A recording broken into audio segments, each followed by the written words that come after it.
આટલું જ બાકી છે ને, બાકી બધું પતી ગયું ને? પેપર 1, પેપર 2, પેપર 3 માં બાકીનો ભાગ અને પેપર 4 માં બાકીનો ભાગ. સારું, તો ચિંતા નહીં. સર પતિ તો ગયું છે, પણ અમારું એવું કેવું છે કે સાંખ્ય દર્શન નું ઇન્ટ્રોડક્શન થોડુંક 5-10 મિનિટ તમે કરાવો ને. ના, એવું એટલો બધો સમય મારું પોતે પતાવવાનો સમય નથી. તો સાંખ્ય દર્શનનું ઇન્ટ્રોડક્શન હું ક્યાં કરાવીશ? મેં ગયા વખતે જેવું કીધું હતું કે સાંખ્ય દર્શન ભણવું હશે તો હું ક્યારે ભણાવીશ? એક્ઝામ પતી ગયા પછી ભણાવીશ. સાંખ્ય દર્શનને ભણવાનો વિષય છે, બરાબર છે? હા, બોલ્યો તો.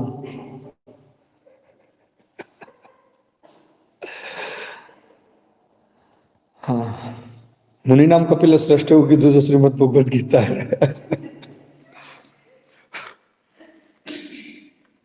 આ બધું થાય ને એટલે ઘણી વાર દુઃખી થવું પડે, તમારે ને મારે. સામે વાળા કીએ પેલા હું એને કહું કે આવું નથી કરવાનું, એટલે પછી એમ થાય કે ના ના એવું ક્યાં છે આમાં. કઈ વાંધો નહીં, સારું. એટલે સાંખ્ય દર્શન મુનિનામ કપિલ શ્રેષ્ઠ કહીને જે વાત કરી છે એમણે આપણા શાસ્ત્રોએ, ભગવદ્ ગીતાએ પણ અને બાકી બધા લોકોએ પણ, તો એ ચર્ચાઓ તો બહુ શ્રેષ્ઠ છે, એમાં કहीं ओલું નથી. रेनू जी, आपका कुछ कॉल आया था? यस सर, मुझे थोड़ा सा पूछना था सर आपसे, तो अभी पूछ लूं कि कॉल करूं सर? ना, बाद में ही पूछना। ओके सर, हाँ जैसा आप कहेंगे। ओके सर, ठीक है। चलो, अच्छा। 27 तारीख के आपसे आप लोगों की एग्जामिनेशन है, तो योग में लाना ना भूलें। बाहर से आने वाले सभी लोग षट कर्म करने ही है, तो वमन वगैरह करना ही होगा। तो जल नीति, सूत्र नीति, वमन, ये सारी चीज़ें के लिए तैयार रहें। और बाकी के जो सबमिशन वैसे कुछ है नहीं आप लोगों का इस बार, मगर फिर भी मैंने कहा है कि IR1 के लिए आप लोग तैयार होकर आए। थोड़ा आप लोगों ने जो भी काम किया है वो लेकर आए साथ में, तो कुछ डिस्कशन तो आप लोगों की होगी मेरे साथ 30th को या तो 31st को। तो ये दो विषय थे जो मैंने आप लोगों को बताने थे। सेम 4 की जो फीस भरनी होगी वो ड्यूरिंग द एग्जामिनेशन टाइम जो है वही सेम 4 की फीस भी भरनी होगी। माने बच्चे कि ऑनलाइन जो भी भरना चाहें, खास करके बाहर से जो आ रहे हैं, आप लोग तो यहीं रहोगे तो कुछ भी रहा तो दिक्कत नहीं है, मगर बाकी के लोगों को यहीं करना होगा।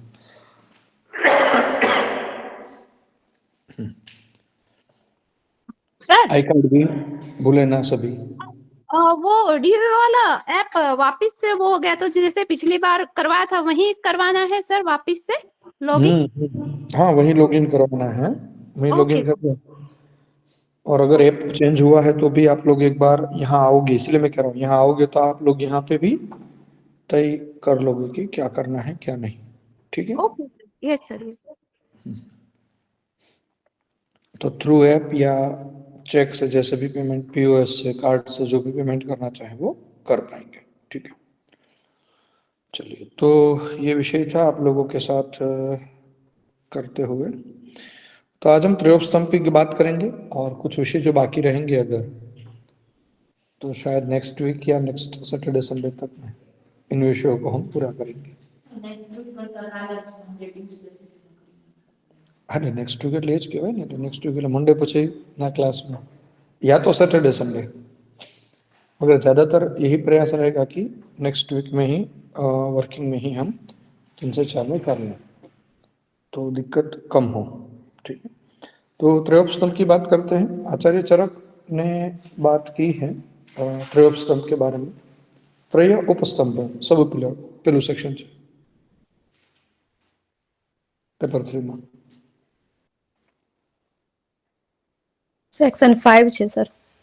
તમારું નથી કહેતું માતા, તમારું નથી કહેતો। લો, सब पिलर्स लख्યું છે ને? हाँ, 3 पिलर्स ऑफ लाइफ। तो ये जो है तीन चीजें ऐसी महत्वपूर्ण हैं जिसके बारे में चर्चा करने की जरूरत है, जिसमें एक है आहार, दूसरा है निद्रा, निंद्रा नहीं है निद्रा है, निद्रा NIDRA, आहार, निद्रा और तीसरा है ब्रह्मचर्य।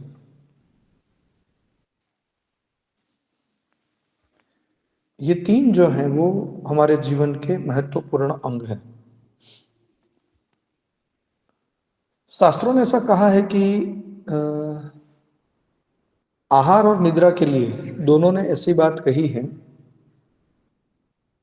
कि व्यक्ति के मोटे होने में और पतले होने में, माने स्थूलता या कृशता, दोनों के लिए आहार और निद्रा ये दोनों का रोल है। फिर से एक बार समझ लें, व्यक्ति के स्थूल होने में या मोटे होने में या कृश होने में, पतले होने में आहार और निद्रा दोनों का रोल है। इसका मतलब ये ना करे कि जो पतले हैं वो मोटे होने के लिए आहार क्या निद्रा की बात कर रही है, मगर जो भी बाय नेचर, बाय प्रकृति शरीर का जो स्ट्रक्चर है उसमें ये विषय जुड़ा हुआ है कि आहार और निद्रा, अगर आपका आहार अति है तो क्या होगा, आप मोटे हो जाएंगे। आपकी निद्रा ज्यादा है तो क्या होगा, आप मोटे हो जाएंगे। आपकी निद्रा कम है तो क्या होगा, आप पतले रहोगे। आपका आहार कम है तो क्या होगा, आप पतले रहोगे।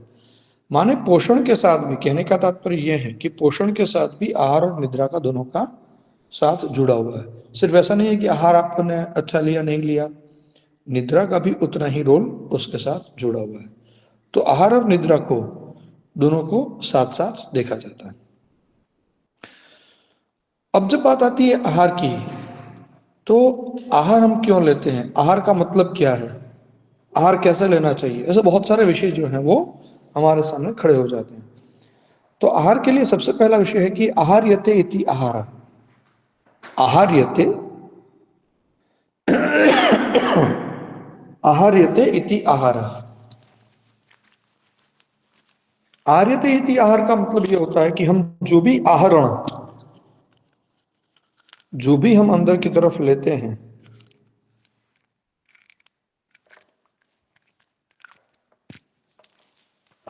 जो भी चीजें हम अंदर लेते हैं, आहार्यते,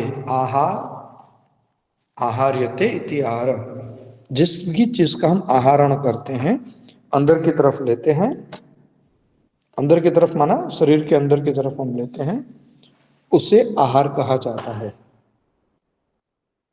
और ब्रॉड कंसेप्ट में पंचभौतिक आहार की जब बात आती है तो आकाश, वायु, अग्नि, जल, पृथ्वी, पांचों चीजों को हम अंदर लेते हैं। देखिए यहां पर कंफ्यूजन ना हो इसलिए मैं फिर से रिपीट कर रहा हूं। जैसे सूर्य है तो किस तत्वों को रिफ्लेक्ट करता है, अग्नि। अग्नि को। तो सूर्य का जो ये धूप है ये भी हमारे लिए आहार है। वायु, पवन चलती है, वो भी हमारे लिए आहार है। लगता नहीं है, सीधा दिखता नहीं है कि ये आहार होंगे नहीं होंगे, पता नहीं, मगर जो भी चीजें अंदर ली जाती हैं उन सब चीजों को आहार के रूप में देखा गया है। जो भी चीजें आप हवा अंदर लेते हो, श्वास लेते हो, छोड़ते हो, वो भी आहार है। ये ब्रॉड कंसेप्ट में है,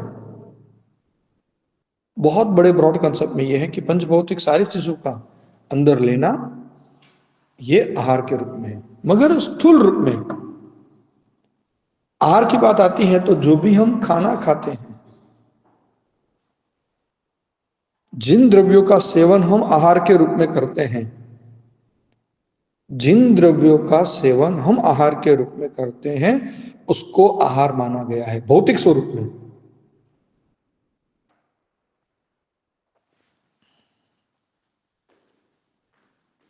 दो चीजें अलग हैं, दोनों को अलग समझें। आप लोगों ने देखा होगा कि हमारे जो भी जितने भी ऋषि मुनि हैं वो कुछ खाते नहीं थे। जैसे जैनों में एक परंपरा रहती है संथारो, सुना होगा, संथारो ऐसा शब्द सुना होगा शायद। संथारो का मतलब होता है सिर्फ पानी लेते हैं, पानी के अलावा की सारी चीजें छोड़ देते हैं, और जब तक देह त्याग ना हो जाए तब तक वो उसी तरह से रहते हैं।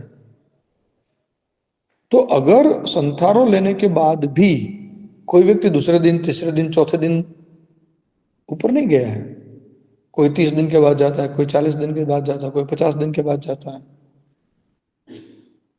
तो कहने का तात्पर्य है कि खाना नहीं खाने से व्यक्ति मर जाएगा ऐसा नहीं है। खाना खा के व्यक्ति मर जाएगा ये पक्का है, मगर ना खाने से व्यक्ति मरता नहीं है।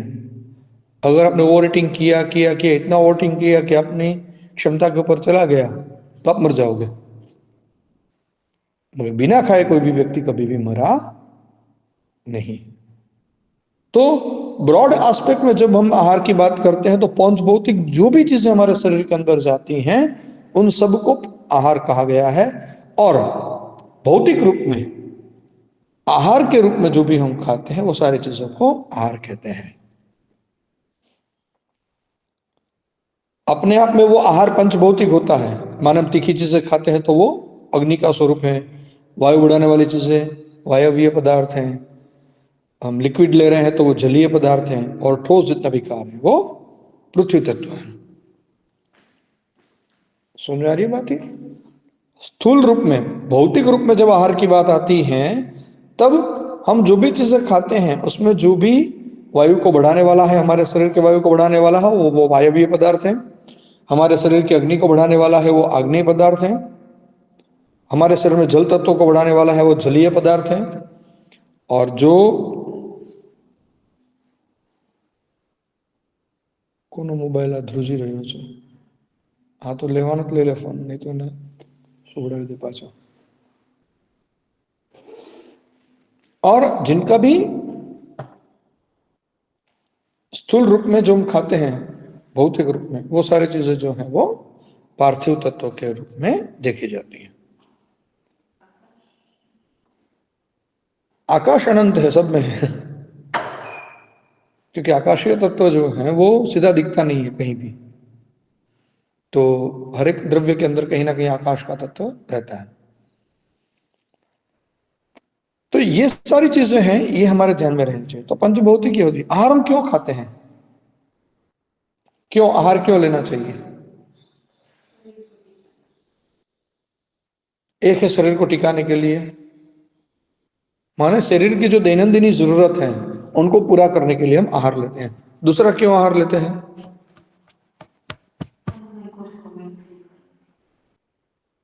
ना कुछ उतना योग में नहीं घुस जाएंगे ना है वो।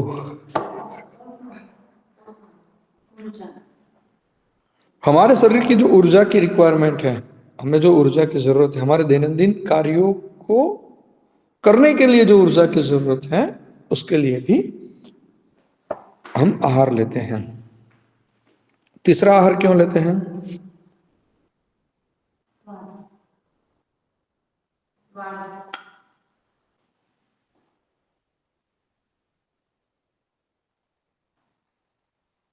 वृद्धि के लिए। वृद्धि के लिए, वृद्धि का मतलब यह नहीं है कि हम छोटे से बड़े होने के लिए, मगर वृद्धि के लिए, बड़ा होने के लिए, माने कोई भी चीज है उसमें वर्धन करने के लिए हम आहार लेते हैं। हाँ निशा, क्या कह रही थी तुम? हाँ सर, वृद्धि ज कहती थी।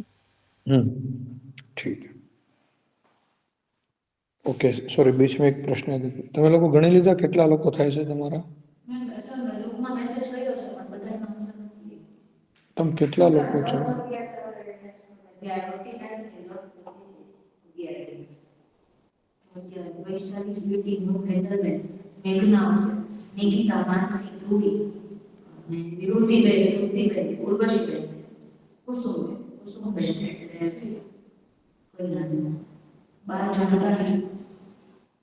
મેઘના આવવાની છે ડે ટુ ડે?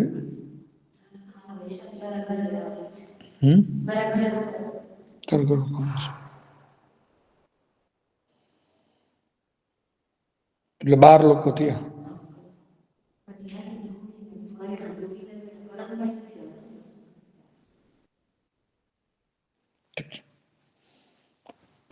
और आप लोगों में से जो हॉस्टल में रुकने वाले हैं उन लोगों ने भी मैसेज नहीं किया है अभी तक, तो आज तक वो भी मैसेज कर दीजिए सभी लोग इंडिविजुअल,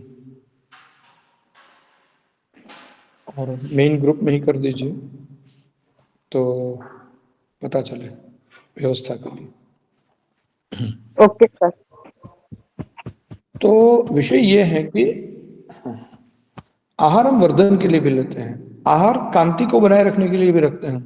शरीर की जो कांति है हमारी उसको बनाए रखने के लिए भी आहार लेते हैं। कई बार माताएं अपने बच्चों को कहती है कि भाई नूर नहीं रहा है तुझ में, एक दिन खाना नहीं खाता है बच्चा तो हमें लगता है कि यार नूर चला गया बच्चे का। तो कांति को बनाए रखने के लिए भी जरूरी है। किसी को भूखा रख दिया जाए और वो आनंद में रहेगा, ऐसा होता है कभी? क्या किसी को आपने भूखा छोड़ दिया, एक दिन के लिए भूखा रहे, तो शाम तक आते आते तो मायूस होकर बैठ जाता है कि आज कुछ नहीं खाना है। और इसीलिए उपवास जब हम करते हैं, फास्टिंग करते हैं, नहीं खाना नहीं खाता नहीं खाना है नहीं खाना है करते करते हम ढेर सारा खा जाते हैं। तो ये विषय है। तो कांति बनाए रखने के लिए भी ये होता है। शरीर के बल को बनाए रखने के लिए भी हम आहार लेते हैं। आपका जो पावर है, स्ट्रेंथ है, इम्यूनिटी है,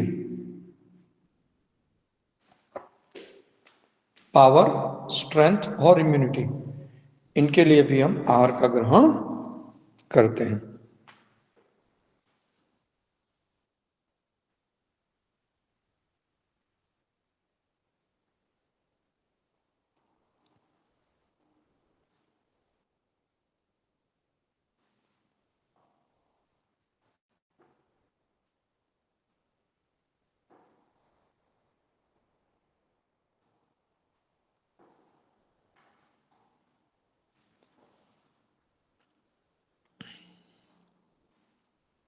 आयुर्वेद के रूप में देखें तो दोष, धातु, मल सभी की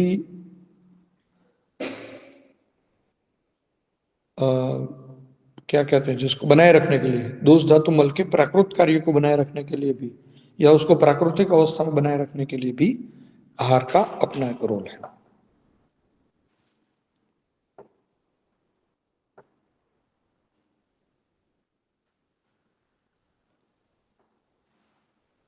आहार के प्रकार जो है वो बहुत सारे हैं,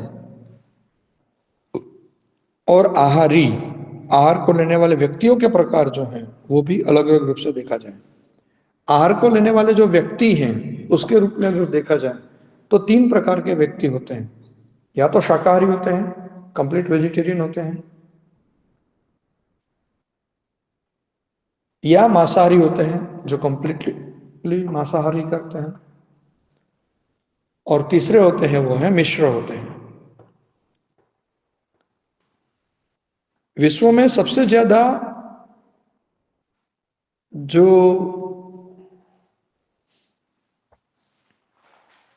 व्यक्ति मिलेंगे वो मिश्र प्रकार के मिलेंगे।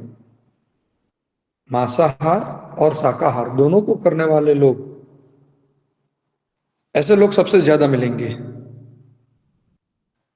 पूर्ण शाकाहारी और पूर्ण मांसाहारी ऐसे व्यक्तियों की संख्या कम रहेगी। ठीक है। नेक्स्ट, आहार के प्रकार के रूप में देखते हैं तो 2 प्रकार मुख्य रूप से रहते हैं, शाकाहार और मांसाहार। आहार के प्रकार है, पहले आहार लेने वाले व्यक्तियों के प्रकार थे, अब जो है वो आहार के प्रकार हैं।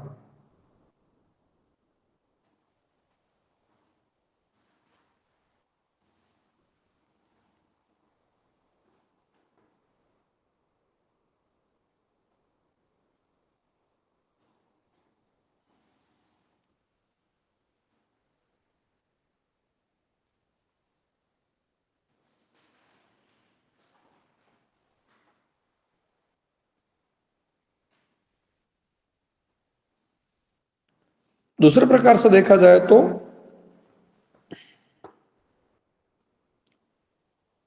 आहार के प्रकार होते हैं पक्व आहार,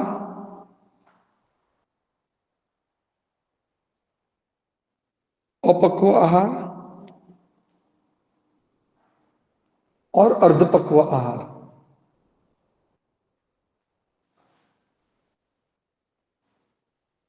मानव या तो कच्चा खाते हैं या तो पका के खाते हैं, वैसे दो मुख्य प्रकार रहते हैं। बहुत कम लोग ऐसे होते हैं जो आधा कच्चा आधा पक्का खाते हैं, मगर यूजुअली हम पक्व या अपक्व ये दो प्रकार में से ही आहार का ग्रहण करते हैं।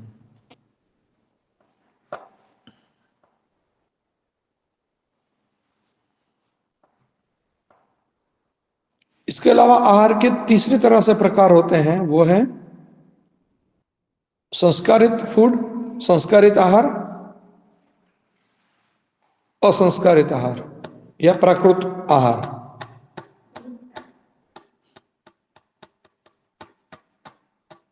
जैसे पक्व आहार के अंदर ही आता है संस्कारित आहार, मगर संस्कार एक से ज्यादा हो सकते हैं। माने मल्टी प्रोसेस फूड होता है ये। जैसे आपने रोटी बनाई तो उसमें क्या करते हो आप? रोटी बनाते हो तो वो कैसे बनती है? आटा गूंद लिया तो पहला संस्कार हुआ आटा गूंदना, उसके ऊपर फिर आपने उसको गोल बनाने का प्रयास किया तो दूसरा संस्कार हुआ, और फिर आपने डाला। वही आटा आप सीधा भी डाल सकते थे चूल्हे पर, वही आटा पानी में घोल के सीधा भी आप पका सकते थे तो वो राब बन जाएगी। वही आटा पानी में डाल के करोगे तो राब बन जाएगी। वही मोटा लोट कहीं पर रख दिया तो उसमें से बाटी जैसा और कुछ बन जाएगा। तो संस्कार की जो प्रक्रिया है वो अलग अलग है, और वो संस्कार की प्रक्रिया एक या एक से ज्यादा संस्कार होते हैं। वो पक्व भी हो सकता है, अपक्व भी हो सकता है। जैसे आपने पानी में भिगो के आपने मूंग खा लिए तो क्या हुआ? ये संस्कार हुआ। पानी में भिगोना ये एक संस्कार हुआ, एक प्रोसेस हुई। संस्कार का मतलब यहाँ क्या है? प्रोसेस। माने अपने झाड़ के ऊपर से सीधा तोड़ के फ्रूट खा लिया, या हाँ मिट्टी में से सीधे ही सिंग को निकाल कर मूंगफली को निकाल के आपने खा लिया तो वो क्या हुआ? प्राकृत आहार। वही प्राकृत आहार को कुछ ना कुछ संस्कार करके आप जब खाते हो तो वो संस्कारित हुआ। पानी में भिगोना या और कुछ भी करना, या उसको पकाना, स्टीम करना, तो संस्कारित और प्राकृत आहार ये है।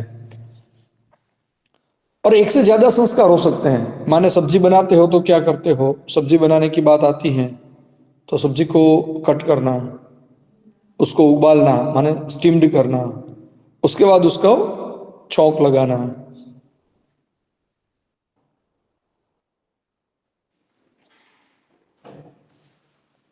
कई बार सब्जी में छौंक डाला जाता है, कई बार शौक में सब्जी डाली जाती है, दोनों चीजें होती हैं। तो अलग अलग तरीके से अलग अलग संस्कार के रूप में जो है ये विषय चलते हैं।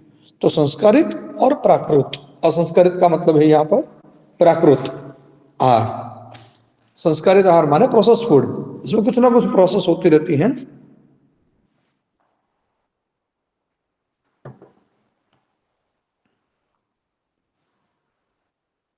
पक्व और अपक्व में क्या होगा? आपने कच्ची केरी खाई तो क्या होगा? वो अपक्व आहार है। वही पक्की केरी खाते हो तो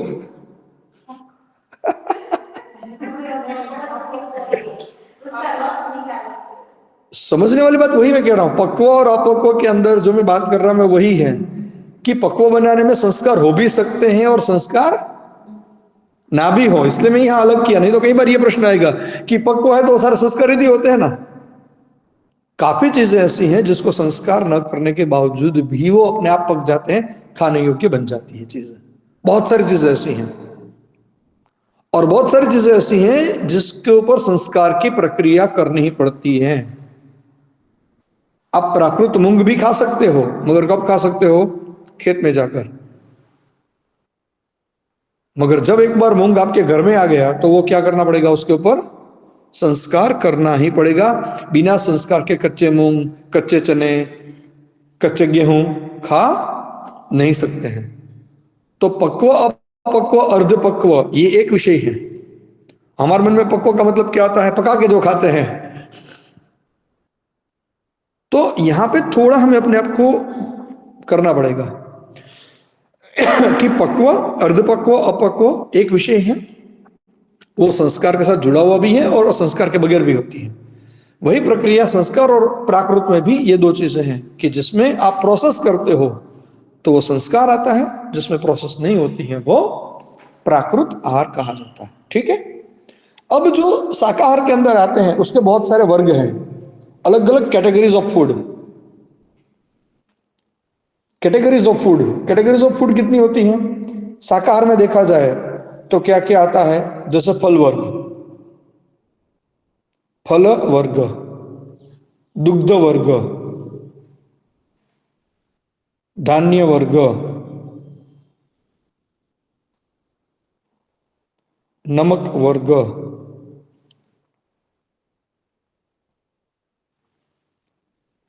तिल वर्ग माने तेल वर्ग,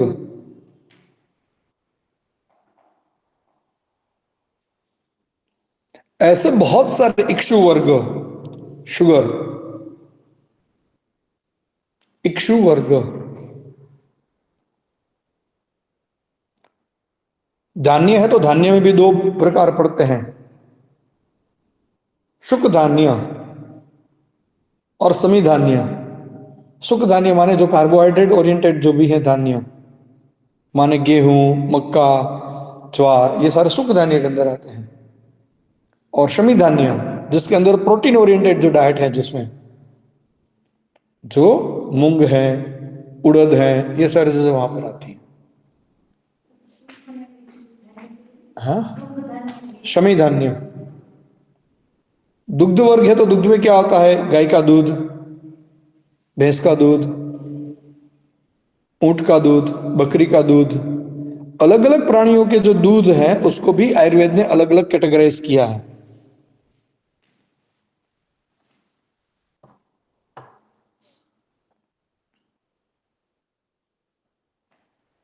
और साथ ही साथ ये भी है कि दुग्ध वर्ग में दूसरा प्रकार आता है तो कि दूध की जितनी भी वेराइटीज हैं, दुग्ध, दुग्ध के बाद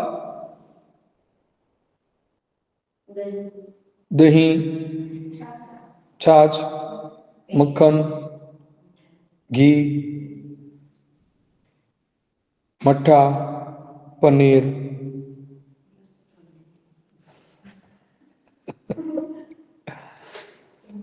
तो दुग्ध के वर्ग के अंदर भी अलग अलग उसकी वेराइटीज हैं।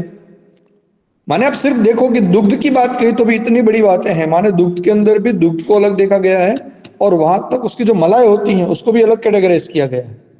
दूध, दूध की मलाई, दही, छाछ, मक्खन, घी, पनीर, ये सारी चीजों को अलग अलग, माने आयुर्वेद ने इन सब चीजों को अलग अलग किया है और इनके गुण भी बताए हैं। मगर इतना बाइफर्केशन कितने किया गया है? ज्यादातर गाय के साथ, गाय के दूध, दही के ऊपर ज्यादा किया गया। क्यों? उन्होंने माना है कि ये जितने भी प्रकार के दूध हैं उसमें दैनंदिन जीवन में जो प्रयोग करने वाला दूध है वो दूध कौन सा है? गाय का दूध है। गाय का दूध जब कहा जाता है तब जर्सी का दूध नहीं, देसी गाय का दूध, जो गिर हैं, काकरेज हैं, थरपारकर हैं, जो देसी गाय हैं उनके दूध की बात है। मगर उन्होंने दूध सारे गिने हैं। दूध में गाय का दूध भी बताया है, भैंस का दूध भी बताया है, बकरी का दूध भी बताया है, घेंटी का दूध भी बताया है, उटनी का दूध भी बताया है, गद्दी का दूध भी बताया है। सबके कैरेक्टरिस्टिक्स उन्होंने बताया है कि इन सबके दूध हैं वो अलग अलग हैं। तेल है तो तिल का तेल, सिंग तेल और बाकी के जो तेल हैं उनके बारे में उन्होंने बताया है कि जितने भी तिल के पदार्थ हैं, तेल रहने वाले जो बीज हैं उनके पदार्थ से जो तेल बनता है तो उसका वर्ग उन्होंने किया है। नमक तो जो भी नमक के वर्ग हैं, माने जो समुद्र से बनता है वो समुद्र लवण है, सिंधव है, फिर सांभर नमक है, तो ऐसे नमक के भी प्रकार उन्होंने बताए हैं।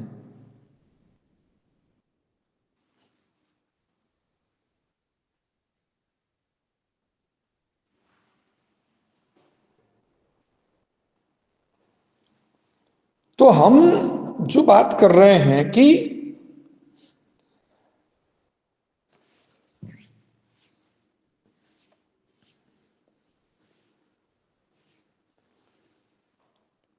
इक्षु है तो इक्षु के अंदर भी जो है कि भाई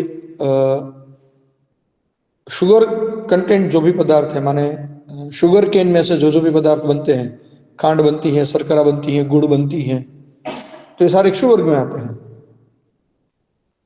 तो कहने का तात्पर्य मेरा उतना ही है कि शाकाहार के भी जो शाक वर्ग लख्यो છે માધવ શાક વર્ગ લખ્યો છે બાકી રહી ગયો છે લખી નાખ્યું છે શાक वर्ग। जैसे अलग अलग प्रकार के फल बताए हैं वैसे अलग अलग प्रकार के शाक भी बताए हैं। और शाक में भी उन्होंने प्रकार ये किया हुआ है कि पत्ता, जिसमें पत्ता खाया जाता है ऐसी सब्जियां कौन सी, जिसमें फ्रूट खाए जाते हैं ऐसी सब्जियां कौन सी, कंद खाए जाते हैं वो सब्जियां कौन सी। माने आयुर्वेद में जब भी आहार की बात आई है तो उन्होंने बहुत ही ब्रॉड एस्पेक्ट में आहार के बारे में बातें की हैं। ठीक है। उसी तरह से मांसाहार की बात करते हैं तो मांसाहार के जो बात आती है तो मांसाहार में भी वर्ग आते हैं। मांसाहार में सबसे पहला वर्ग आता है समुद्र जीव,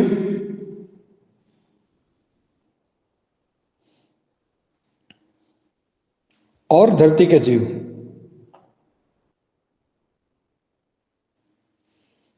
समुद्र के जीव है उनको क्या कहा जाता है, सी फूड। अलग अलग प्रकार की जो भी वेराइटीज हैं, फिश, झींगा और बाकी सारी चीजें जो हैं वो सारी जो हैं वो उसके अंदर आती हैं, जो पूरे खाए जाते हैं। इसमें ज्यादातर कुछ शरीर के कुछ भागों को रिमूव करने के बाद बाकी सारी चीजें खाई जाती हैं। और सबसे कॉस्टली और सबसे अच्छा खाना, अच्छे खाने के रूप में सी फूड को देखा जाता है सभी तरह से। दूसरा है कि जो मांस है, तो जो भी भूमि पर घूमने फिरने वाले जो भी प्राणी हैं उन सबका मांस खाया जाता है, उसको मारकर उसका मांस खाया जाता है। जैसे गाय का, भैंस का, बैल का, सुअर का, जितने भी प्राणी हैं उनको मार के उनका मांस खाया जा सकता है। तीसरा है एग्स, अंडों का वर्ग। अलग अलग प्रकार के अंडे खाए जाते हैं।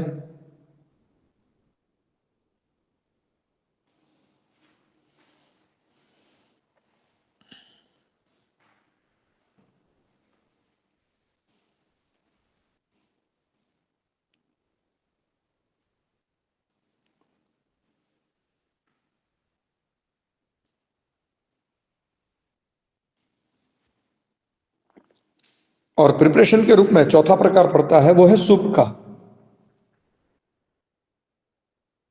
सूप, वैसे सूप, टोमेटो सूप, सूप जो विषय है वो वेजिटेरियन कंसेप्ट है ही नहीं, वो नॉन वेजिटेरियन कंसेप्ट है।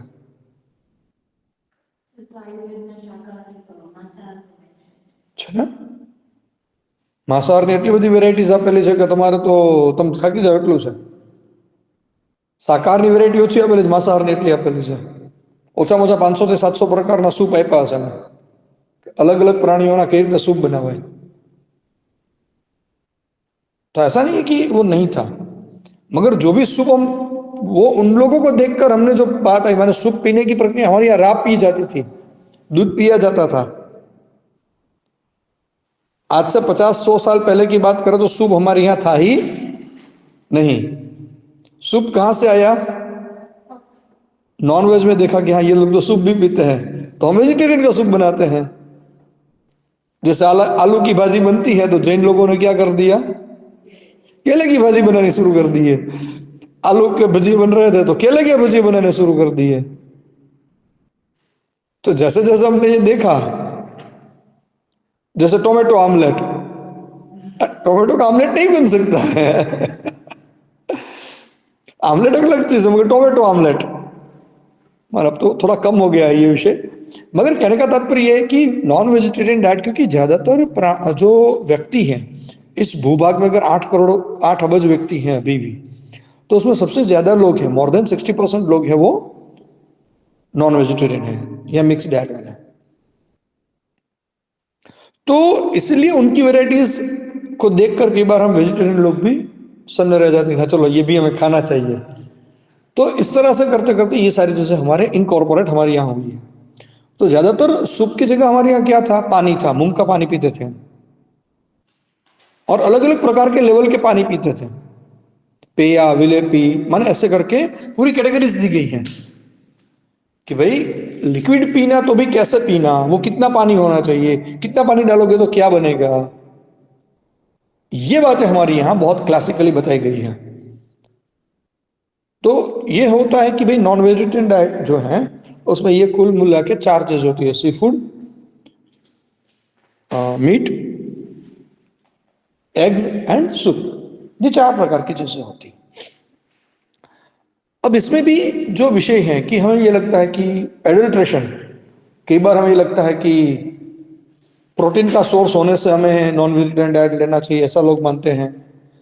और कई बार लोग ये भी मानते हैं कि वो प्योर मिलता है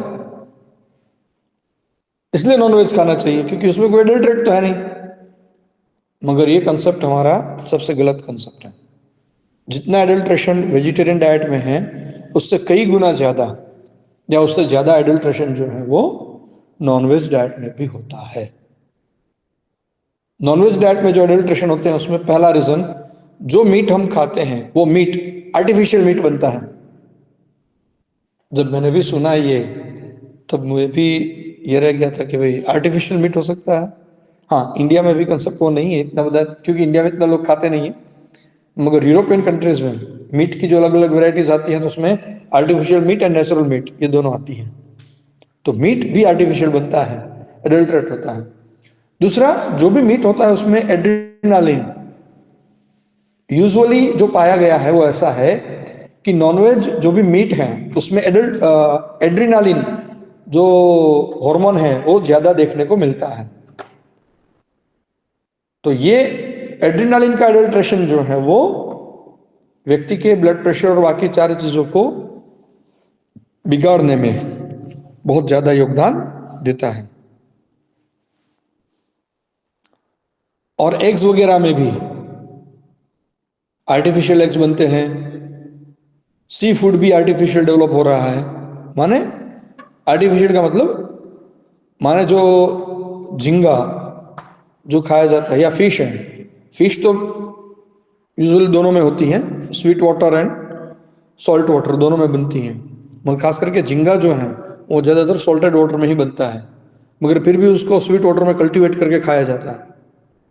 और शायद राजकोट के आसपास भी अगर आप देखते हो तो करीबन 20 से ज़्यादा सी फूड कल्टीवेशन सेंटर हैं आज राजकोट के आसपास में। हाँ, सी फूड जो 4-5 तो मेरे फ्रेंड के हैं माने इंडस्ट्रियलिस्ट है सारे और उनके हैं, तो सी फूड कल्टीवेट करते हैं ये लोग। तो कहने का तात्पर्य मेरा ये है कि एडल्ट्रेशन नॉनवेज डाइट में नहीं है, ऐसा अगर जो लोग मानते हैं तो वो एक उनकी गलत उदाहरण है, क्योंकि एडल्ट्रेशन तो वहां भी उतना ही देखा जाता है। तो ये डाइट अच्छा या वो डाइट अच्छा, जब हम डाइट की बात करते हैं, सिर्फ डाइट की बात करते हैं, तो वेजिटेरियन अच्छा और नॉन वेजिटेरियन बुरा, और उसके जो कंपैरिजन हम करते हैं ये कंपैरिजन का कोई रोल नहीं है। डाइट डाइट है, किसके लिए हम खाते हैं? जीवन टिकाने के लिए, वृद्धि के लिए, और बाकी सारी चीज जो हमने पहले लिखी उसके लिए। वो शाकाहारी से भी होता है, मांसाहार से भी होता है, ठीक है। हाँ, जहां पर अब आगे चलते हैं थोड़ा कि इंडियन कंसेप्ट में जब हमने डाइट को डिवाइडेड किया सात्विक, राजसिक और तामसिक के अंदर, तब जाके ये बात आती है कि कुछ डाइट सात्विक के अंदर आते हैं, कुछ राजसिक के अंदर आते हैं, कुछ तामसिक के अंदर आते हैं। वही दूध गाय का दूध है, मगर गाय को प्लास्टिक खिला के अगर दूध निकाला गया तो कैसा हो जाएगा? तामसिक हो जाएगा। कूड़ा कचरा खा के निकाला गया तो राजसिक या तामसिक के बीच का रहेगा, राजसिक ज्यादा। हाँ, वो खुले में चर रही है और दूध दे रही है तो सात्विक दूध मिलेगा। ऐसा नहीं है कि जब हम सात्विक, राजसिक, तामसिक की जो संकल्पना करते हैं तो वो भी उतनी बड़ी है, सिर्फ विषय उतना नहीं है कि हम ये कर दें, ठीक है। तो कहने का तात्पर्य मेरा ये था कि भाई विषयों को हमें समझना पड़ेगा। सिर्फ सात्विक अच्छा है, सात्विक माने अच्छा शाकाहारी है जो सभी सात्विक हैं, ऐसा नहीं है। हम जब आहार करते हैं, जब हम खेती कर रहे हैं, खेती करने में आर्टिफिशियल बीज डाल रहे हैं, आर्टिफिशियल फर्टिलाइजर डाल रहे हैं, आर्टिफिशियल पेस्टिसाइड्स डाल रहे हैं, तो वो फूड अपने आप ही कैसा हो जाएगा, राजसिक या तामसिक हो जाएगा।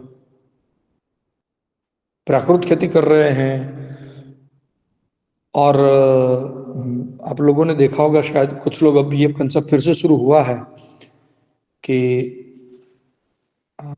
पक्षी वगैरह आते हैं तो उनको पहले खाने देते हैं। बहुत सारे बगीचे ऐसे हैं अभी कि जिसमें इन लोगों को खाने, पहले ऐसा था कि उसको भी खाने नहीं देते थे। अब धीरे धीरे ये कंसेप्ट हो रहा है कि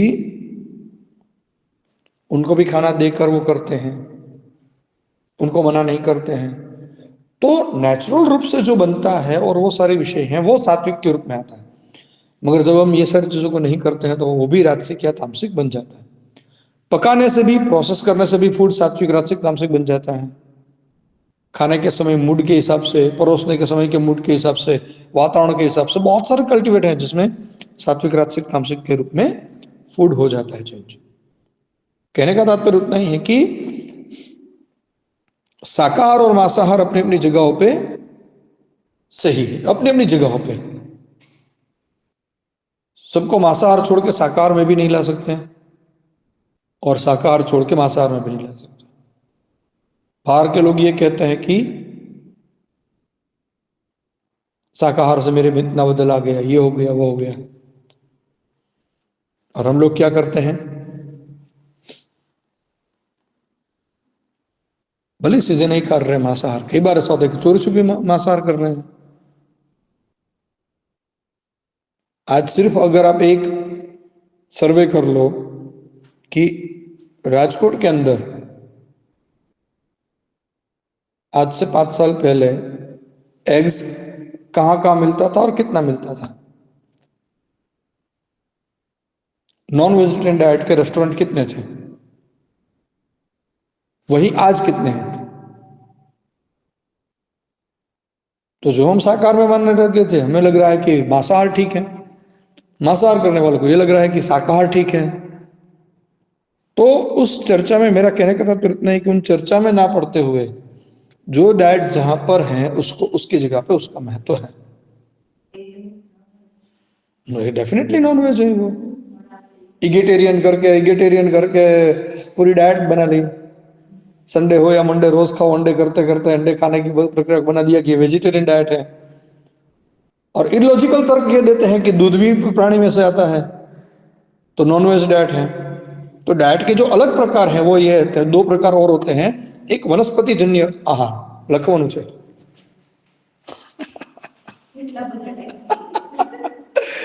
तो नेक्स्ट टाइप जो है वो टाइप ये है कि वनस्पति जन्य आहार और प्राणी जन्य आहार। हाँ पल्लवी वच्चे पूछी ला।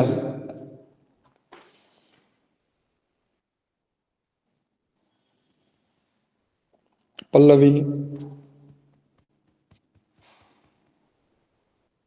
સર આપણે ઓર્ગેનિક આપણે જે કહીએ ફૂડ એ સાત્વિકમાં આવે?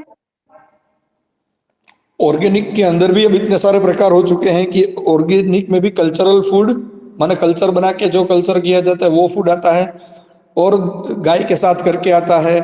सेमी कल्चर्ड फूड है। मगर यूजुअली देखो, सात्विक फूड, राजसिक फूड, तामसिक फूड के रूप में अगर प्रोसेस के रूप में है तो ऑर्गेनिक में केमिकल फूड से कम केमिकल होते हैं, बहुत ही कम, माने और नेचुरल केमिकल यूज होते हैं। और प्राकृतिक खेती जो होती है, जिसको नेचुरल फार्मिंग हम कहते हैं, जिस यूनिवर्सिटी में हम होके आए हैं, तो वो सारे गाय और गाय के साथ जुड़े हुए पदार्थों से बनता है। जीवामृत, बीजामृत, घन जीवामृत, इन चीजों को डाल के बनाया जाता है। माने देसी गाय के जो ये प्रोडक्ट हैं, गोबर और गोमूत्र, उन सब का यूज करके वो बनाया जाता है। तो वो जो आहार है वो सात्विक खेती के रूप में आता है। हाँ, तो वनस्पति जन्य आहार और प्राणी जन्य आहार। तो वनस्पति जन्य आहार में हम क्या करते हैं, हम जो लोग एग्स खाने वाले लोग ये कहते हैं कि भाई दूध भी प्राणियों से आता है, वो भी वहां से आता है, तो वो भी नॉन वेजिटेरियन डाइट है। तो उत्पत्ति जो है, तो वैसे तो हम गेहूं खाते तो वो भी नॉन वेजिटेरियन डाइट है, ऐसे देखा जाए तो मार के ही तो खाते हैं ना। जीव है, चेतन है, तभी तो वो एक बीज में से इतना बड़ा पौधा हुआ, और उस पौधे को मार दिया आपने और खा गया। आप ऐसे तो सात्विक हो नहीं कि आपने आम लगाया और आम गिरेंगे तब खाएंगे, ऐसा तो करते नहीं हो। तो जब आप आम तोड़ते हो तो क्या कर रहे हो? हिंसा ही तो कर रहे हो। चीकू, दाड़म, कुछ भी खाते हो, कुछ भी खाते हो तो तोड़ के ही खाते ना। तो ऐसी इलॉजिकल बातों में हम आ जाते हैं कई बार कि हम ये मानने लगते हैं हाँ ये बात सही है, एग्स भी इसमें से आता है तो ये वेजिटेरियन हो गया, दूध भी नॉन वेजिटेरियन मान के छोड़ देते हैं। काफी लोग ऐसे जो दूध को नॉन वेजिटेरियन डाइट मान के छोड़ रहे हैं। एग्स का जो जन्म होता है वो पुरुष बीज और स्त्री बीज के मिलन से होता है। दूध का प्रोडक्शन पुरुष बीज और स्त्री बीज के मिलन से नहीं होता है। ये समझना चाहिए इन दोनों में अंतर कहां है, ये सुनवारी बात है। और इसीलिए वो है कि जो बछड़ा आया है उसको पिलाने के लिए दूध है, मगर अगर वो बछड़ा दूध इतना पी नहीं सकता है, और इसीलिए उस दूध को बाहर निकाल के वो जो है मनुष्य के उपयोग में लेने की बात है ये। और इसलिए भी आप लोगों को पता होगा कि जितने भी लोग पशुपालन के साथ जुड़े हुए हैं उसमें ये रहता है कि जब भी गाय आती है, गाय को दूध आता है तो 3 आंचल का दूध ले लिया जाता है, चौथे आंचल का दूध बच्चे के लिए छोड़ दिया जाता है। और या तो पहले बच्चा दूध पी लेता है, बाद में वो दूध निकाला जाता है। और अगर वो दूध ना निकाला जाए, इतने भी सारे वेजिटेरियन हो जाएंगे और उसको हम मानेंगे, तो जितनी भी गाय है वो सारी मर जाएगी, मस्टाइटिस और बाकी सारी चीजें होकर वो मर जाएगी। कोई ऐसे ही इंडिया में कोई नहीं बना, ऐसा इलॉजिकल लोगों को जवाब देना पड़ता है, ये इलॉजिकल है। गाय को माता ही इसलिए माना गया है कि भाई वो पोषण करती हैं, वो खुद अपने बच्चे के साथ साथ समाज का भी पोषण करती हैं, इसलिए उसको माता माना गया और इसलिए उसके दूध को अमृत कहा गया है। तो दूध है वो नॉन वेजिटेरियन डाइट नहीं है, ये समझना चाहिए। Eggs completely non vegetarian diet है, ये भी समझना चाहिए कि एक या दूसरे रूप में पूर्ण जीव को नहीं तो अपक्व जीव को हम मार के खाते हैं। दूध कोई भी जीव की उत्पत्ति से नहीं होता है। और इसलिए लोग ये भी लॉजिक देते हैं कि दूध तो है, हर एक माता को दूध आता है, वो अपने बच्चों के लिए आता है इसलिए हमें नहीं पीना चाहिए। ऐसे भी इलॉजिकल बातें करते हैं। और जो लोग चैम्बर में बैठकर बातें करते हैं उन लोगों को लगता है फील्ड में जाके उन्होंने कभी देखा नहीं है, कभी रखी है गाय क्या, गाय के पास ये हो है क्या, कभी ये बोलने वाले लोगों को पूछना चाहिए कि गाय के साथ जीवन व्यतीत किया। गाय हो, भैंस हो, कोई भी हो, बकरी हो, जो भी हो, कितने साल उसके साथ रहे हो, उसकी खेतीबाड़ी कितने सालों तक की है। तो ऐसे इलॉजिकल और वेगन के नाम पर जो चलते हैं ये सारे लोग, ये भी वही है, इलॉजिकल कंसेप्ट है सारे। हाँ, जिनको दूध नहीं पीना चाहिए वो एक अलग विषय है, मगर दूध नहीं ही पीना चाहिए ये कंप्लीटली इलिटरेट और इलॉजिकल बात है। तो प्राणिज रूप से जो भी हम आहार में लेते हैं, प्राणिज जो पदार्थ हैं जो आहार में लिए जाते हैं, और एक रहता है वनस्पति जन्य आहार रहता है। तो दूध और वगैरह जो भी है, दूध दही जो भी बाकी चार चीजें बनती हैं वो प्राणिज आहार के रूप में आती हैं। और वनस्पति आहार के रूप में बीज खाते हैं, फल खाते हैं, फ्रूट खाते हैं, वो सारे विषय हैं वो प्राणी वनस्पति जन्य आहार के अंदर आते हैं। तो कहने का तात्पर्य मेरा उतना ही था कि आज के बाद ये नहीं होना चाहिए कि भाई ये सारी चीजों पर, माने लोग गा गा के कहते हैं कि सात्विक डाइट अच्छा है, सॉरी शाकाहारी डाइट ही करना चाहिए। तो ऐसे लोगों को बोल के पूछना चाहिए कि क्या शाकाहारी डाइट पर अगर 100% व्यक्ति शाकाहारी हो गया तो उतना प्रोडक्शन है क्या?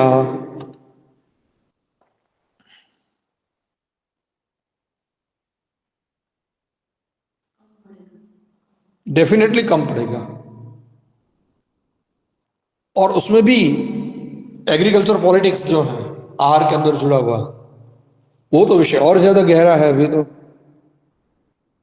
जब कोई भी खेडूत जो भी चीज बनाता है उसके प्राइस डाउन हो जाते हैं।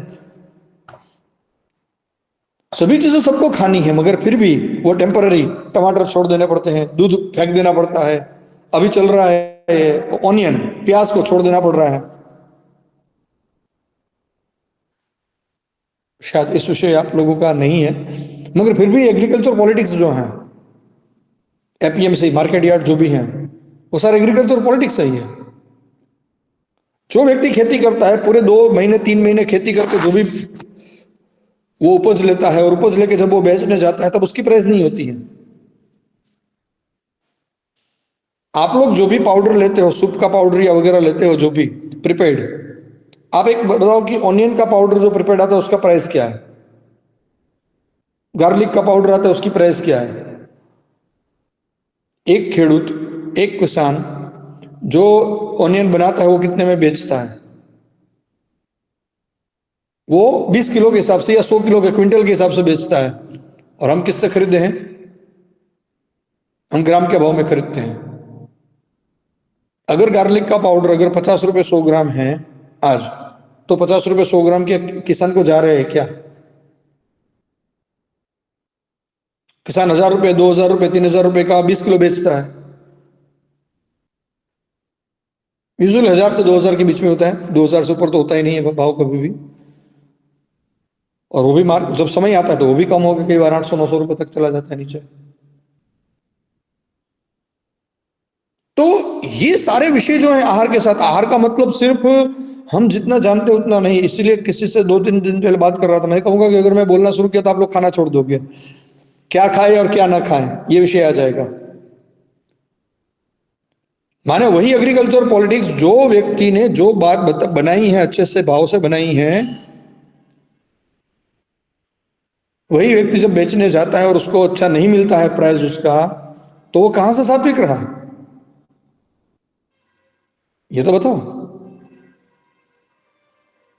बिचौलिए खा गए सारा पैसा, वो तो वहीं रोता ही रह गया किसान तो। और आप लोग, मैंने तो खेती देखी हुई है, माने इकोनॉमी ऑफ द एग्रीकल्चर वो मैंने तो देखा हुआ है, economy of the milk and all, सब कुछ मैंने तो किए हुए हैं सारे विषय। माने आम का बगीचा है तो आम का बगीचा कभी भी प्रॉफिटेबल नहीं है, वो लॉस करवाता है। हमें नहीं लगता कि वो तो मतलब लगता है एक बार झाड़ हो गया तो बगीचे में पैसा ही पैसा है, मगर आम के बगीचे में से भी इनकम नहीं होती है।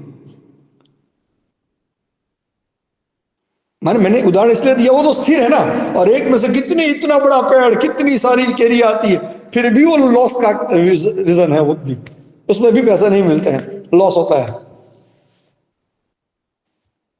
तो सोचने वाली बात ये है कि तो ये आहार जो है वो इतना बड़ा विषय है कि जितना उसके ऊपर हम चिंतन करें।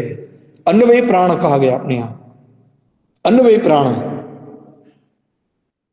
और प्राण का मतलब देखा जाए तो पूरे जीवन को चलाने वाली जो ऊर्जा है वो अन्न है। और इसीलिए कृषि हमारे लिए उत्कृष्ट व्यवसाय के रूप में देखा गया। कृषि है वो उत्कृष्ट व्यवसाय है, सबसे ज्यादा बेस्ट। प्रोफेशनल एक्टिविटीज है उसमें एग्रीकल्चर बेस्ट है, व्यापार मीडियम है, और जॉब है वो कनिष्ठ है। मगर आज क्या लग रहा है हमें? जॉब सबसे अच्छा है, व्यापार ठीक ठीक, और खेती करनी ही नहीं चाहिए। माने एक दाना बोकर अगर 100 दाना निकलता है, माने प्रोडक्शन अगर है, और सही मायने में देखा जाए तो प्रोडक्शन है वो सिर्फ वही है, एग्रीकल्चर में ही है, बाकी तो सारे ट्रांजिट हैं। केमिकल इकट्ठा किए, प्लास्टिक बना दिया, एक प्लास्टिक को पिघाल दिया, उसमें से डोल बना दी, उसमें से ही मैंने टम्बलर बना दिया, उसमें से मैंने मूर्ति बना दी, उसमें से मैंने वो कर दिया, उसमें से मैंने वो कर दिया। चेंज ऑफ द फॉर्मेशन है और कुछ नहीं है। तो आहार विषय है वो उतना गंभीर है और गहन है, ये हमें देखना चाहिए। आहार लेने के नियम, आहार कैसे लेना चाहिए? तो सबसे पहला नियम, पक्व आहार लेना चाहिए, हो सके वहां तक पक्व आहार लेना चाहिए। नेचुरोपैथी में यह सिखाया जाता है कि अपक्व आहार खाना चाहिए। पक्व आहार खाने से न्यूट्रिशंस जल जाते हैं।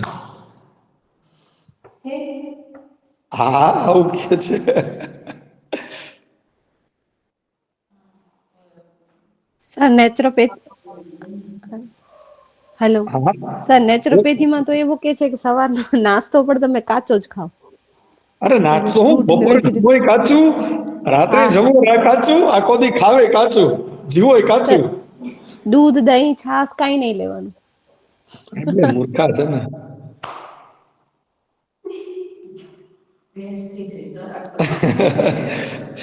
तो कहने का तात्पर्य यह है कि लोग ये मानते हैं कि अरे न्यूट्रिशन जल जाते हैं। अरे तो न्यूट्रिशन के लिए खा रहे हो क्या? हाँ,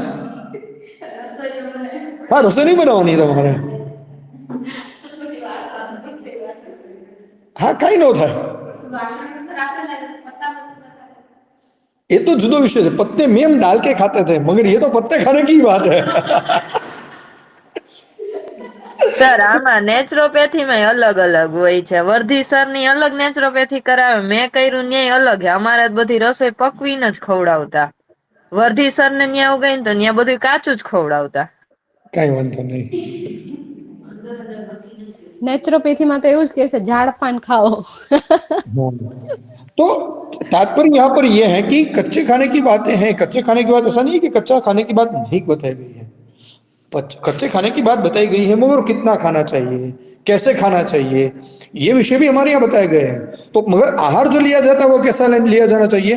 पक्व आहार, पका के ही खाना चाहिए। आहार का पहला नियम है, क्योंकि यह माना जाता है कि उष्मा माने गर्मी के लगने से कोई भी चीज है वो हल्की हो जाती है।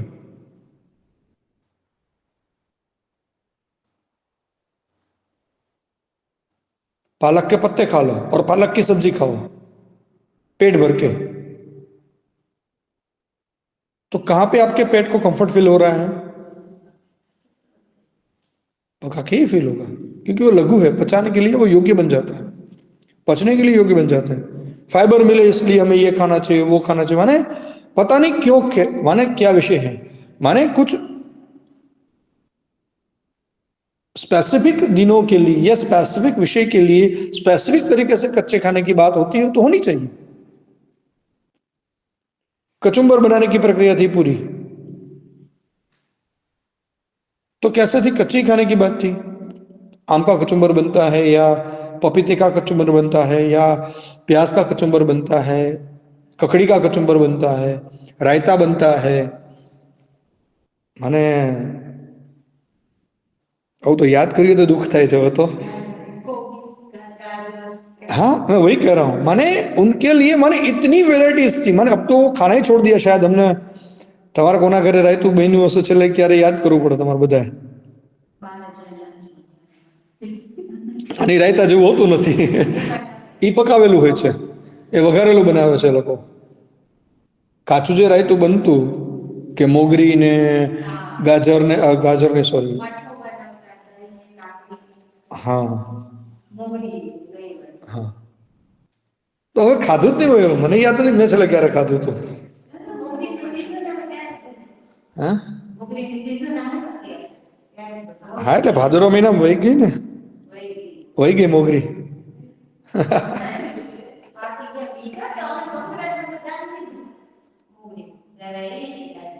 हाँ એટલે તો વોટ્સઅપ યુગ દાન છે ને આ બધું, એટલે મળે છે, बाकी न મળે। तो कहने का तात्पर्य यह है कि बने हो सके वहां तक पक्का आहार ही खाना चाहिए, पका के ही खाना चाहिए। कच्चा आहार खाना स्पेसिफिक रूप में, स्पेसिफिक विषय में, स्पेसिफिक जगह पे खाना ये एक अलग विषय है, मगर इन रूटीन पक्वा आहार ही खाना चाहिए, पका के ही खाना चाहिए। नंबर 1। नंबर 2, हाथ पैर धोकर ही खाने बैठना चाहिए। जब भी आहार करें तब शुद्ध होके, शरीर को शुद्ध करके ही, शुद्ध वस्त्र पहनकर ही खाना खाने के लिए बैठना चाहिए।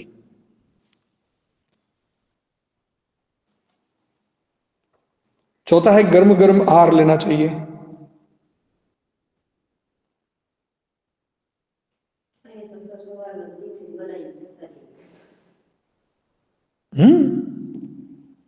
उसको तामसिक कहा गया है। भगवत गीता ने जब 6 घंटे के बाद का जब खाना खाते हो तो उसको पका के बाद खाते हो तो उसको तामसिक कहा है। यातयामम कहा उसको, यातयामम। तो ये विषय है। उसके बाद है धीरे धीरे खाना चाहिए, धीरे धीरे चबाकर।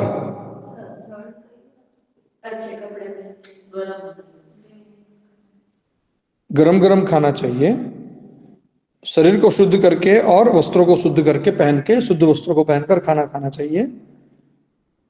कितने लोग इसका पालन करते हैं, शुद्ध वस्त्र पहन के? वही क्या, हाँ એટલે જ કહું છું, ઘરમાં ને ઘરમાં રહ્યો તો ના બદલો તો ચાલે, પણ બહાર જઈને આવો તો પેલા એવું હોવું જોઈએ કે ઘરેથી બહારથી આવો તો પેલા કપડાં બદલો, કપડાં બદલીને જ જમવા બેસે. હવે તો આપણે એ નથી કરતા. એમાં સોફિસ્ટિકેટેડ લોકો તો એવા છે કે જૂતા પહેરીને સીધા ડાઇનિંગ ટેબલ પર બેસનારા લોકો છે હવે તો, કે જૂતા પહેરીને સીધા સીધા ડાઇનિંગ ટેબલ ઉપર બેસીને જમે.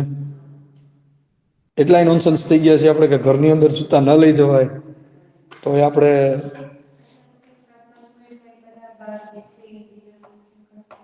એમાં તો વાંધો નહીં, એમાં તો ભિખારી ભોજન જ છે, આપણને ખબર જ છે કે ભિખારી જેમ ખાવાનું છે, પણ ઘરે તો ભિખારી ભોજન નથી ને.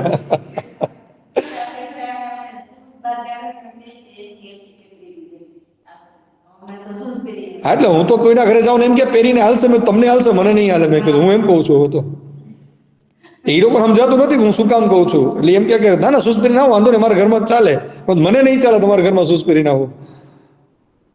તમે નોનસેન્સ છો, હું થોડો નોનસેન્સ છું એમ કહેવા માંગુ હોય છે. ભાઈ ના, મને મારે જ કાઢી નાખવો પડે ભાઈ, મારામાં સેન્સ છે, મારી એટિકેટ છે, મને શીખડાવે મારા સંસ્કાર કે શૂઝ બહાર જ રખાય. पुष्पा नो डायलॉग છે ને કે जूते कितने भी अच्छे हो हाथ में थोड़ी पहन के चल सकते हैं.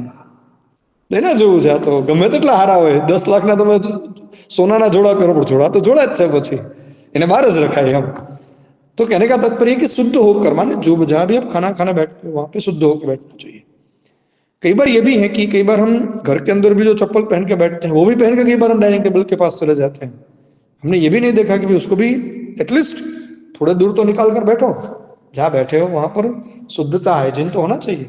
हम ये मानते हैं कि भाई ये नहीं है. हम ये मानते हैं कि हमारे पूर्वजों को पता नहीं चलता था खाना खाने में माइक्रोब्स में, बैक्टीरिया में, मगर उनको ज्यादा पता था, इसलिए वो ये सब चीजें करवाते थे कि भाई शुद्ध होके बैठो.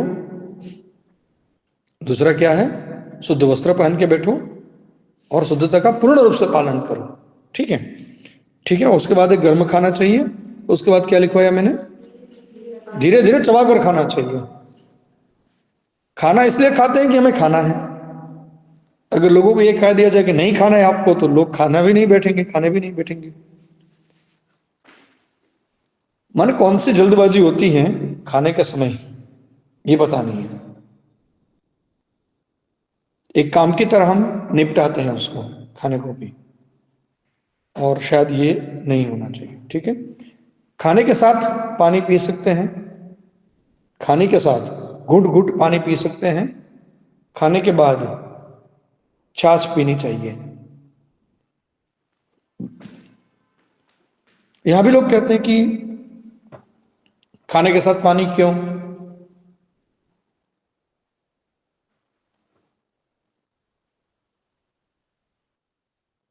બે ત્રણ પીઝા એમને ખાઈ જાજો કોક દી. જેના પ્રશ્ન થાય ને નેચરોપેથી વાળા કે ગમે તેને કે ખાવા સાથે પાણી ન પીવાય, એમ કહેવાનું બે મોટા પીઝા છે ને એમને ખાઈ જાય, પછી हालत શું થાય ખબર પડે. જ્યારે વાત કરી છે हमारे शास्त्रों ने जब ये कहा है कि पानी पीना चाहिए, पानी का मतलब यहाँ पर सिर्फ जल नहीं है, पूरे लिक्विड की बात है. वो दाल के रूप में भी हमारे यहाँ पहले क्या था, दाल का पानी निकलता था, शायद अभी तो आप लोगों ने भी निकाल रहे होंगे, पता नहीं, मगर पहले दाल का पानी निकाला जाता था. और काफी लोग ऐसे थे जो दाल का पानी पीते थे साथ में खाने के साथ. कुछ लोग ऐसे थे जो सब्जियां भी ऐसी दाल वाली बना के खाते थे, सॉरी दाल क्या पानी वाली बना के खाते थे, मान लिक्विफाइड रहती थी. अब तो पानी वाली सब्जी भी गरीबों को घर ही मिलती है. अगर आपने पानी वाली सब्जी दे दी तो लोग ये कहते हैं कि ये गरीब लगते हैं, सब्जी तो सूखी होनी चाहिए. माने कहां से कहां पहुंच गए, मैं समझाने का प्रयास ये कर रहा हूं, कहां से कहां पहुंच गए हैं. माने खाने में कहीं भी पानी नहीं है, लिक्विड ही नहीं है, तो या तो आप छाछ लो या तो पानी लो, गुड गुड भर. माने कितना पीना चाहिए, गुड गुड भर. एक पूरा लोटा भरकर पानी पी जाओगे ऐसा नहीं होना चाहिए. और अगर खाने के साथ पानी पीने की बात नहीं होती, तो जब भी खाना परोसने की बात आती है तो भगवान को आप पानी क्यों परोसते हो?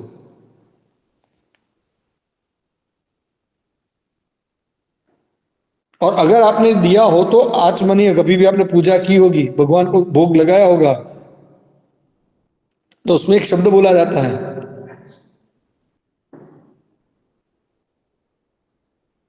आचमन पहले होगा और लास्ट में होगा, बीच में क्या होगा?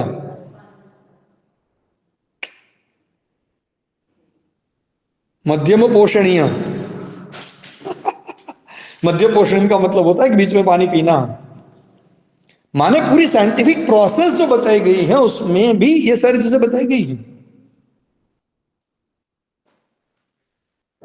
तो कहने का तात्पर्य है कि खाने के साथ पानी पी सकते हैं, मगर कितना? आचमन के जितना, घुट भर। एक आचमन में एक घुट जितना पानी आता है। माने एक गिलास पूरा पी गए, दूसरा पी गए, एक निवाला खाया और एक गिलास पानी पिया, ऐसी बात नहीं कही गई, मगर घूंट भर आचमन के समान पानी पीने की बात कही गई है, और खाने के बाद तक्र या छाछ पीने की बात कही गई है। अब इन लोगों को पता चला है प्रोबायोटिक, ये बायोटिक, सोबायोटिक। हमारे लोगों को पहले पता था कि ये सारी चीजें हैं, तो पहले से खाते थे। तो ये सारे विषय हैं। खाने के समय बात नहीं करनी चाहिए, खाने के समय किसी विषय के साथ जुड़ना नहीं चाहिए, खाने के समय हंसना नहीं चाहिए, खाने के समय शोक नहीं करना चाहिए, और खाने के समय मौन रखते हुए सहज भाव से आहार का ग्रहण करना चाहिए।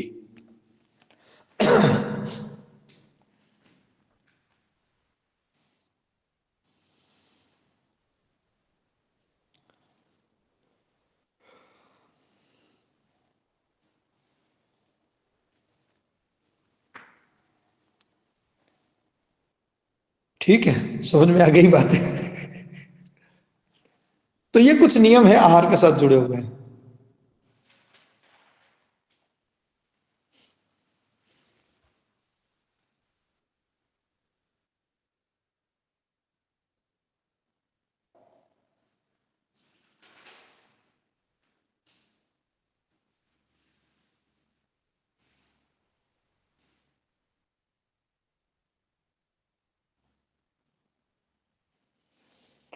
ठीक है, चलिए, तो यहीं रुकेंगे आज हम, और नेक्स्ट टाइम जब भी बात करेंगे इस विषय की, आगे बढ़ेंगे जब, तब यहीं से आगे बढ़ेंगे। और आहार का क्रम क्या है, किस क्रम में आहार करना चाहिए, उसकी बात करेंगे। विरुद्ध आहार की बात करेंगे। आहार पश्चात क्या कर्म करने चाहिए उसकी बात करेंगे। तो कुछ छोटी छोटी बातें हैं, उस विषय की चिंतन भी हम उस समय करेंगे। ठीक है, तो अटेंडेंस तो लेवी पड़सो ना।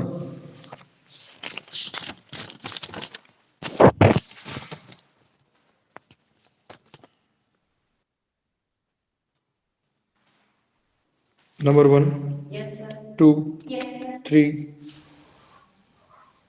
4, yes sir. 5, 6, yes sir. 7, yes sir. 8, 9, present sir. 10, present sir. 11, yes sir. 12, yes sir. 13, 14, yes sir.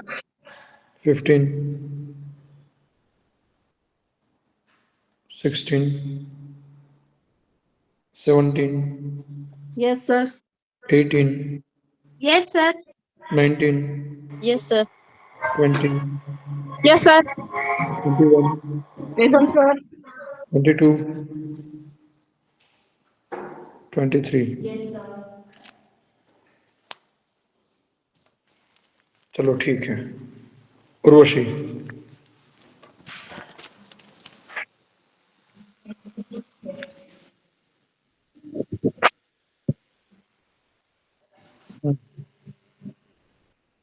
मैं कुछ समय तक पानी की जगह वहीं पर इसलिए कहा है छाछ पीनी चाहिए।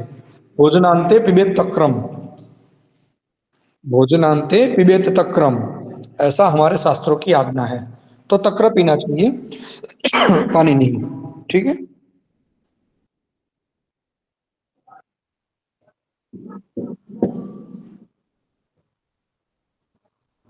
ના તે પછી પલ્લવી. ટોપિક આપણે અધૂરો છે ને હજી. હા મેં કીધું ને આહાર ક્રમની વાત કરશું, આ કરશું તે કરશું બોલ્યો હું એવું. હા ધ્યાન નહીં તમારું. હા એટલે જ ને, એટલે જ કહું છું કે મારા લેક્ચરમાં ધ્યાનમાં રહેવું, થોડું ધ્યાનમાં રહેવું. ભૂલાઈ જાય પાછું ને, અઘરું થઈ જાય છે.